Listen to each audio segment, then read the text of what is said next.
Good morning or good afternoon, depending on where you are. Bonjour, bonsoir, où que vous soyez. Je m'appelle Dr. Eric Sario. Je travaille dans l'équipe Gavi sur les systèmes sanitaires et renforcement de l'immunisation. Et on va parler d'améliorer l'équité en matière d'immunisation. Et plus précisément, on va parler de ce concept de zéro dose où Gavi s'intègre, surtout Gavi stratégie 5.0. Voilà certaines définitions sur lesquelles nous allons nous référer dans l'avenir. Équité, c'est le plus grand défi auquel nous sommes exposés. Dans notre stratégie Gavi 5.0, ce n'est pas une nouvelle préoccupation, mais pour le moment, c'est là où on nous concentre sur les enfants à zéro dose parce que nous avons besoin d'une métrique et d'un indicateur pour l'investissement programmatique et pour les principes de redevabilité. Donc, on se réfère à deux principes. Un, de zéro dose pour la poliomyélite, pour la diphtéria et même pour le tétanos si la mère n'a pas été vaccinée pendant sa grossesse. Et l'équité a plusieurs dimensions.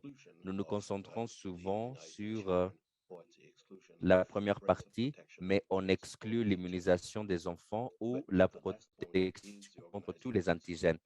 Et le dernier point, c'est le principe organisateur de l'équité. C'est ça notre objectif aujourd'hui. Pour les prochaines diapositives, on va nous parler de contexte de l'équité et plus précisément la dose zéro. Et ce premier diapositive parle de la pauvreté du genre et de l'ethnicité comme un déterminant de la dose zéro. Personne ne sera surpris que, encore, la pauvreté est un facteur majeur en matière d'accès aux services, toutes sortes de services. Et les enfants zéro dose se trouvent principalement dans les ménages qui sont pauvres. Le genre pourrait aussi être lié à ce phénomène de zéro dose.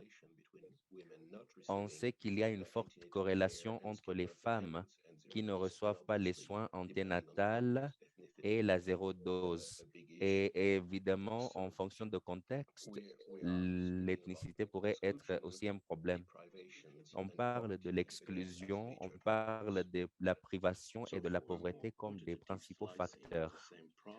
Pour une explication beaucoup plus approfondie, analysons la population des enfants que nous ciblons comme Gavi ou les gouvernements qui reçoivent l'appui de Gavi ciblent.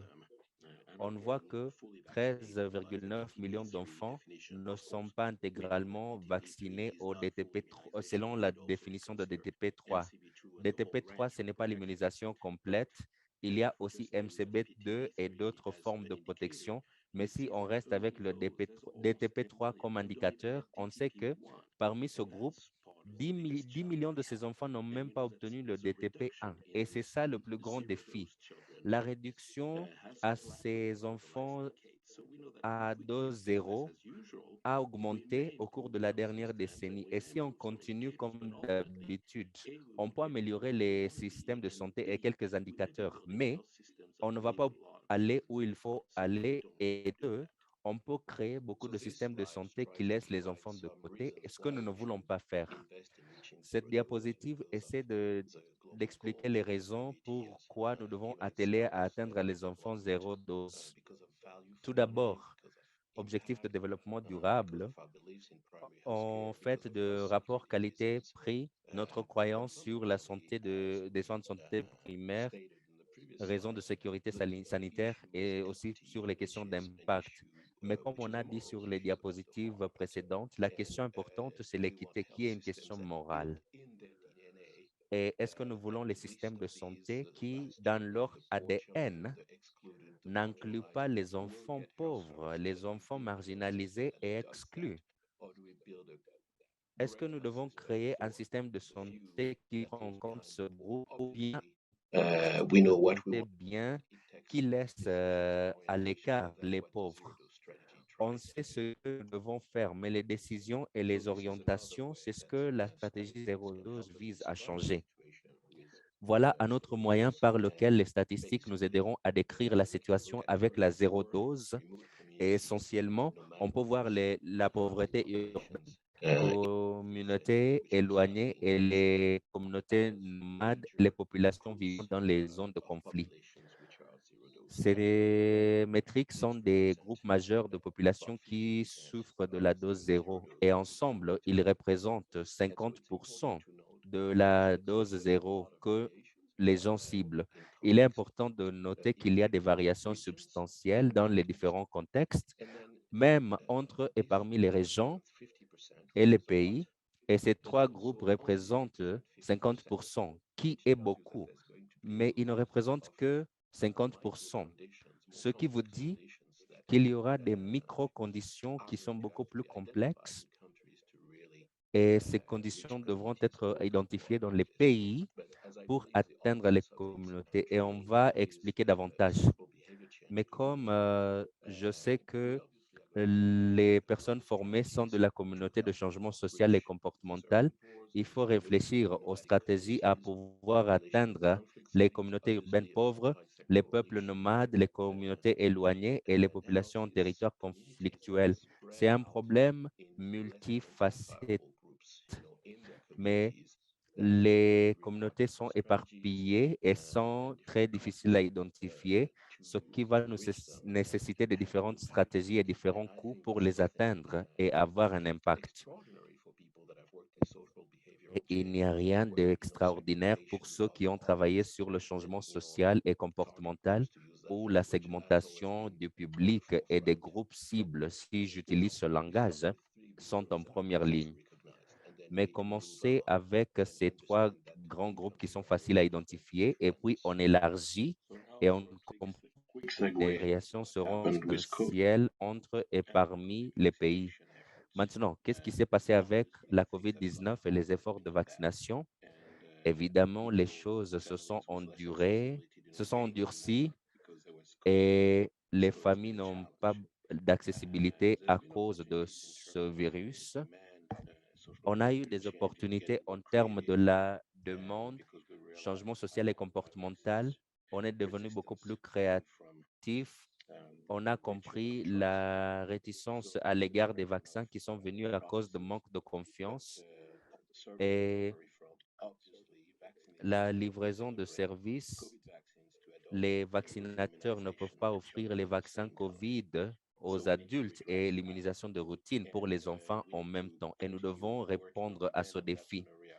Nous devons aussi continuer à travailler sur la demande là où l'intégration pourrait se faire. Si nous pouvons créer des plateformes intégrées qui pourront durer et aller au-delà des projets et des investissements et aller aux communautés et parler des effets sur le long terme. Les deux diapositives qui vont suivre sont des types de situations auxquelles vous serez exposés. Je vais vous laisser de lire. Tout d'abord, il faut analyser les zones où il y a une faible couverture Then we're à going l'échelle to the next nationale, one. très faible système de soins de santé et les pays minés par les conflits. Et on va aussi se concentrer du contraire et voir comment les deux contextes peuvent se présenter dans un seul environnement. On va parler du contexte de haute couverture et la concentration des aérodoses dans des communautés localisées ou enclavées. On va aussi utiliser la loi de triangulation afin de comprendre où se trouvent ces poches. Pourquoi est-ce qu'il y a une haute couverture alors que dans certaines zones, on n'a pas de couverture? Est-ce que ce sont des zones urbaines? Est-ce que ce sont des migrants, les minorités ethniques? On va faire des études spécifiques nécessaires pour le changement social et comportemental, en plus de cibler les interventions sanitaires pour nous aider à comprendre les obstacles. Et c'est là où les collègues de changement social et comportemental comprendront cette langue. On aura besoin de stratégies. Comment s'engager avec les communautés si ce sont les voisins qui ont une forte couverture et vous avez des voisins qui sont oubliés? De quelle stratégie aurez-vous besoin? Aurez-vous besoin des groupes de soins? Auriez-vous besoin des groupes des femmes participatifs? Est-ce que vous allez pouvoir inscrire les membres de la communauté? Qu'est-ce que vous allez faire pour combler l'offre et la demande en matière de prestation de services? Et si la couverture est très élevée et les services sont là, est-ce le problème qu'il y a certains groupes qui sont maltraités ou il y a les écarts en matière d'inégalité? Nous devons analyser tous les éléments complexes de cette question. Et le genre en est aussi un problème, ainsi que la culture. Vous voyez donc qu'il y aura les situations où vous aurez des grands groupes qui sont des grands défis à résoudre, mais ils ne sont pas complexes en matière de compréhension du problème. Bien qu'on pourrait avoir les cas de zéro dose dans plusieurs zones, souvent ils sont visibles. Et le problème maintenant, c'est de voir ce qui va de pair, main dans la main, parce que les enfants seront toujours nés dans ces conditions. Et l'exemple, nous sommes dans une situation au Burkina Faso et les partenaires et le ministère de la Santé travaillent sur cette question et nous sommes en situation de conflit où les situations de santé sont empêchées, les gens ne peuvent pas accéder aux services de santé parce que les centres de santé sont détruits et malheureusement, certains enfants ne seront pas vaccinés dans ces zones. On aura certains districts où nous avons une forte concentration urbaine et malgré une bonne couverture, on a des grands chiffres à cause de densité de la population, mais malheureusement, on a la majorité des districts qui ont une haute couverture et un faible pourcentage de zéro dose, mais ils représentent la moitié des enfants à zéro dose dans le pays, d'où la complexité des questions. Et vous ne pouvez pas répondre cela en 2 à 3 mois, mais quand on renforce la qualité des systèmes de santé et tant que les organisations locales et les organisations de la société civile et la recherche vont améliorer leurs efforts, c'est comme ça que nous pouvons résoudre les défis. Merci de votre aimable attention. J'espère que vous avez retenu certains concepts et des références sur lesquels suivre dans cette présentation. Et je vous remercie de votre travail et de votre service pour le bien-être de la santé des enfants et de toujours penser aux pauvres et de mettre ces communautés, comme les gens disent, au corps de renforcement et de nos stratégies de renforcement de changement au système social et comportemental. Merci.